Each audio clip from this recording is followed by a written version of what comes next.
as much as it is enjoyable, I wouldn't just pour a glass of this as a go-to whiskey. It would really be, I think it would be one that it would be for, you know, special occasions or after a certain meal, I think.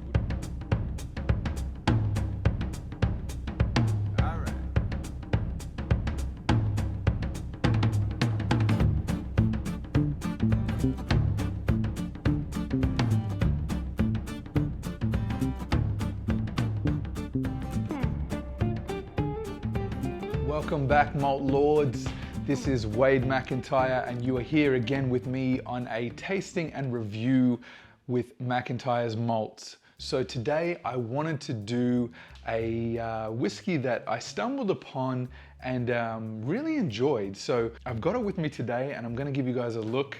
And today we are going to do a tasting and review of the Glenmorangie Quinta Ruban 14.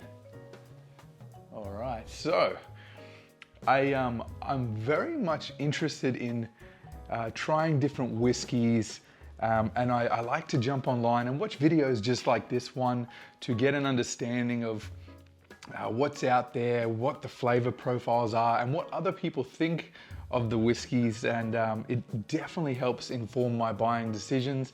So this one is really interesting. Good ratings. There's two that are very similar in this sort of, I guess this realm, if you will.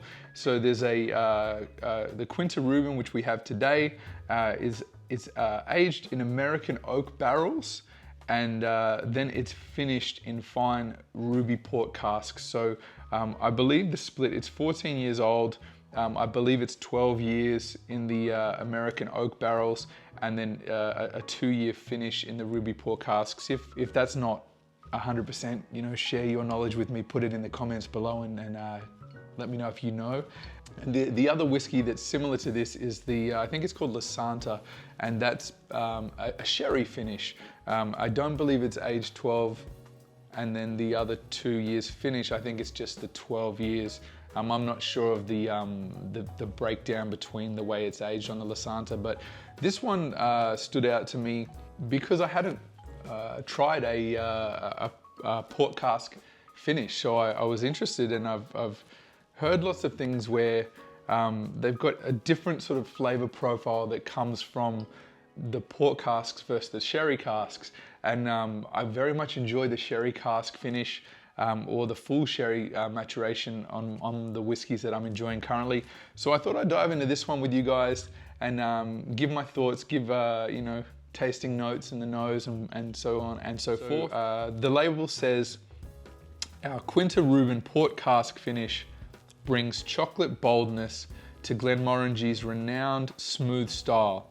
Savored by many for its intense depth, this whiskey is enjoyed throughout the world. So this one is 46% ABV, and I picked it up, I think at the time of purchase it was $117 Australian. The La Santa generally goes for about $10 less than that. So I'm not sure why they've done that. Perhaps it's the slight difference in the aging, but I feel very much you could charge the same price for both. But you know, pricing is dependent on whoever sets it, really, isn't it? So let's pour a dram and begin with the nosing. So you can already see the color through the bottle, which is nice. I really enjoy that with whiskey bottles, that you can actually see. Beautiful, rich color. Now, I'm not sure if Glenmorangie color or chill filter their whiskey. I would assume that they do. It seems to be the standard where if distillery doesn't mention on the label that it's not chill filtered and not colored, chances are it probably is. So I'll leave that to you to decide what you believe, but most certainly it is a nice color. Very much almost like a golden color. There's a nice sort of hue, like a I guess a sort of afternoon sunset type color to it, like a very much a golden sunset in it. It's a nice color. So nonetheless, let's try on the nose, okay?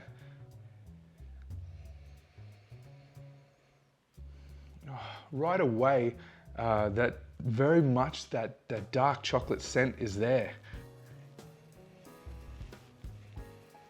It has almost like a combination of sweet and spiciness. It reminds me of a rum smell, almost the tropical notes to it, a lot of coconut coming through.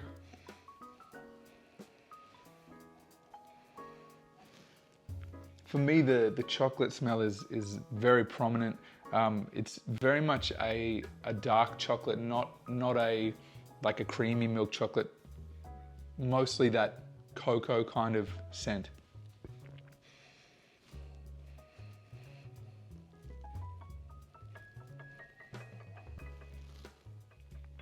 This whiskey goes very well with desserts that I've tried. I especially enjoyed this when I had like a coconut and toffee coated banana that is deep fried with like the crusty skin on it and some vanilla ice cream. This pairs beautifully. So those similar notes are coming across. That's the kind of flavor profile that this is really nice as very much as a dessert whiskey. Very sweet sort of smells that come through.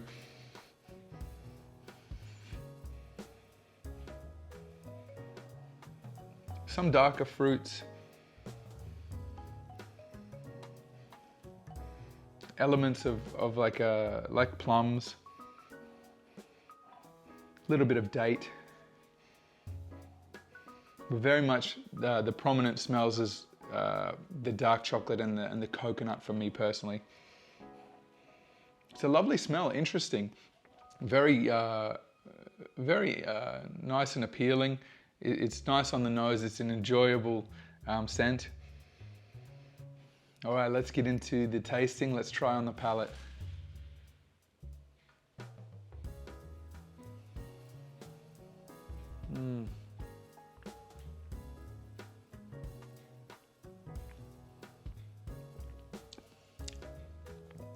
Very nice mouthfeel. Right away, the coconut's really coming through strong. The woodiness too now. It covers your mouth. When you take a sip and it sits on your palate and you just feel the warmth, really nice lingering the warmth, beautiful warmth to this. Not an intense alcohol warmth. Being 46%, it just has this almost like the warmth from like a brandy. It just has that lovely feel. It's very satisfying. It's enjoyable. The mouth feel of the whiskey, and then everything that sort of coats your palate. Then I get the elements of there's a sort of heat to it, and beyond the heat, then I get the coconut come through, and very much that woody note as well. Elements of spice in there too. There's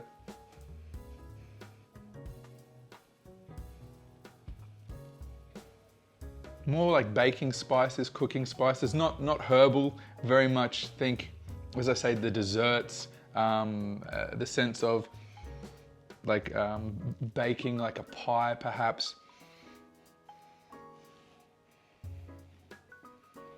This would be delicious with a banoffee pie. That's those kind of scents and smells it evokes for me.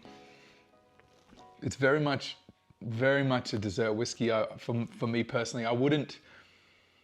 It's as much as it is enjoyable, I wouldn't just pour a glass of this as a go-to whiskey. It would really be, I think it would be one that it would be for special occasions or after a certain meal. I think would be the most enjoyable to really appreciate the flavor profile of this whiskey. It's interesting how the difference that I pick up on with the sherry whiskies that I've tried that don't have any of that cocoa and chocolate note, whereas for me this is very prominent, that cocoa flavor. So I'm you know, in my experience thus far, I'm attributing that to that it's from the port cask. Yeah, it's an interesting flavor. It's very enjoyable. It's a nice whiskey. Let's smell again and see if we can pick up on anything different. Very much just a full oiliness, the richness that you can smell is coming through.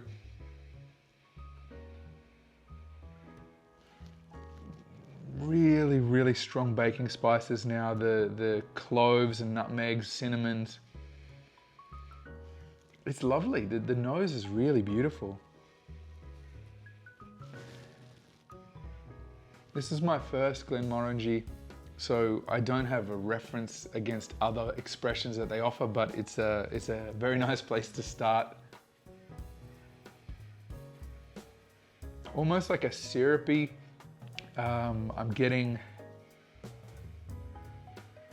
like a golden syrup or a treacle, like before it's that thick dark molasses, the earlier stages. If I'm not sure around the world wherever you're located if you have a golden syrup, but it was a big favorite of mine as a kid, that burnt sugar. Really pleasant, very, very enjoyable nose on this whiskey. Okay, let's give it another sip now that the whiskey has had a little bit of time to open up in my glass, and see how the flavors have developed.